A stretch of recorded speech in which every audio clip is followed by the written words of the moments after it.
Let's look at 3 children to see what this thinking looks like in practice.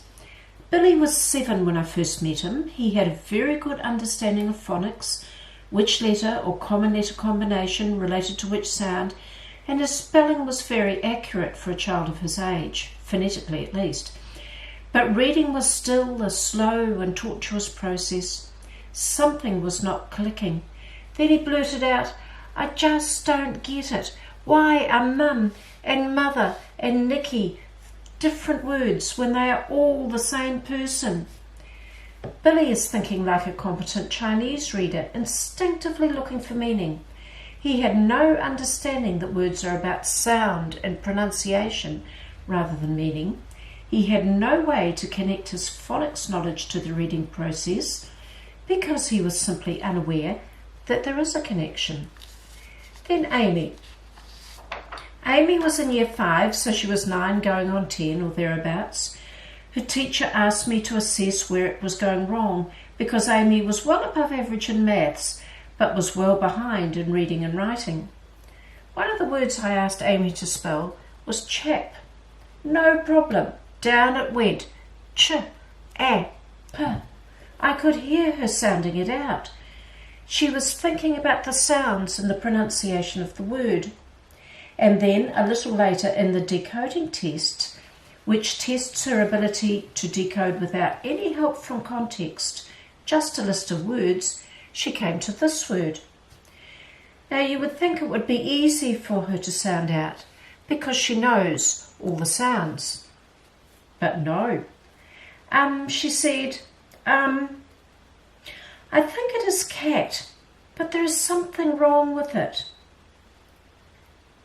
She was scanning her head for a word she knew that looked like this, and cat was the best she could come up with.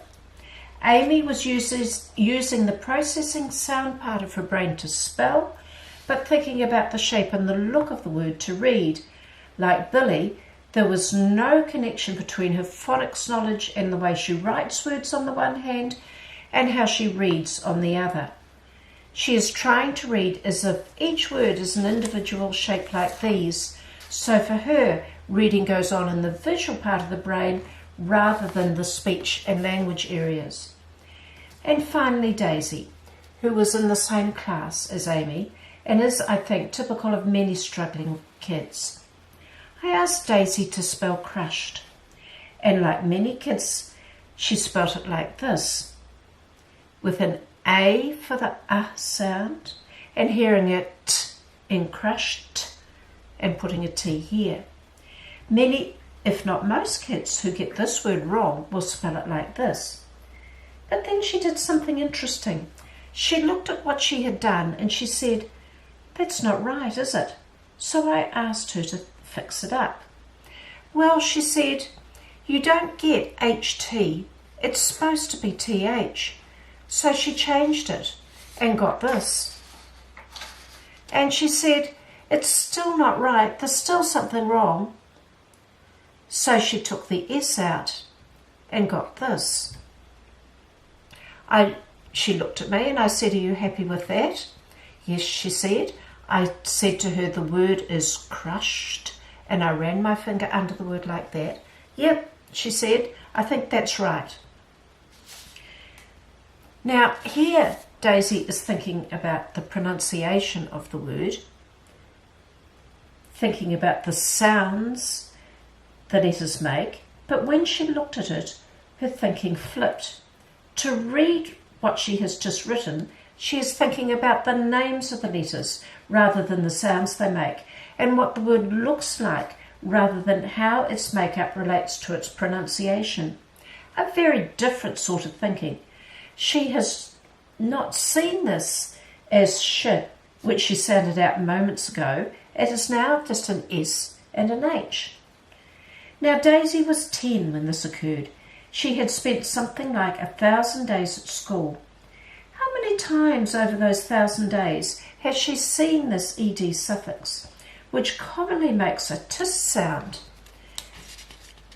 on words like looked, missed, hoped, jumped, watched, and many, many other common words?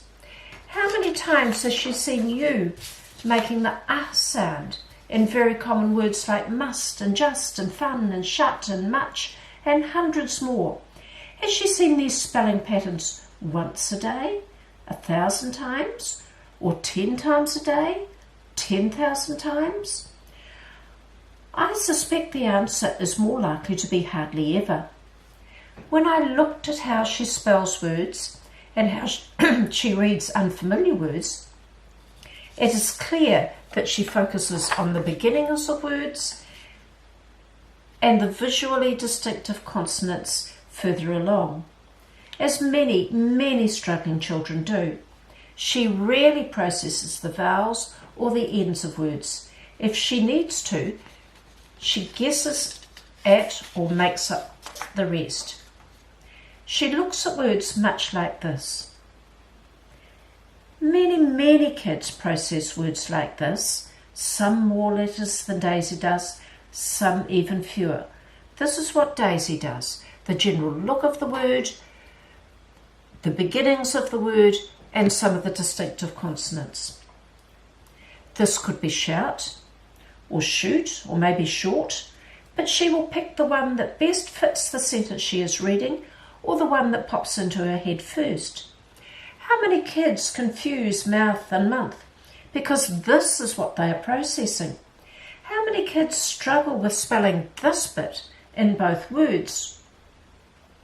You can see that there is enough information here to read people, or maybe purple, but not enough to spell it. And look at the A's she has processed. Here and again and around, and especially here as ah. Kids who routinely use the A for the ah sound typically do so because they are reading like this. Most of them focus on this one in particular, where it is a letter by itself and it makes ah. Confusing A and U is a major red flag that suggests that a child is reading like this. And look at this one. Daisy cannot distinguish between B and D, a problem for many kids who make reading a visual process. Is this a B or a D? And this one? She will be stumped by this word, as she will by any word that is not already in her vocabulary. It is easy to say that this is a visual discrimination problem. The science of reading difficulties tells us this is very unlikely to be a factor, and certainly not in her case. As I do for many kids, I put down these letter tiles, deliberately placing this S upside down. As the vast bulk of children do, she instinctively fixed it up with no prompting from me. Paradoxically, it is the kids with strong visual skills that are more likely to fall into this trap. They are thinking visually rather than relating the printed word to speech. The lesson here is that how a child spells a word tells you how he or she reads it. Over and over again, I hear about kids whose reading is just fine, but the problem is spelling. I have seen hundreds of kids who fit this description. Almost invariably, when you dig down, it is the way they read that is the problem. A child is never going to pick up and absorb how these words work while they are reading like this. What goes in here, or here, or here. But beyond this, while much of the focus is on working out words, Daisy cannot at the same time give her full attention to comprehension. It is no surprising that spelling problems and comprehension difficulties so often go together. They are both the result of reading like this. And on top of this, while figuring out words takes up so much of her mental energy, she is not able to notice how the author is structuring text, or hear what a good sentence sounds like, or pick up new vocabulary, or notice how punctuation instructs the reader. No wonder her writing is suffering as well.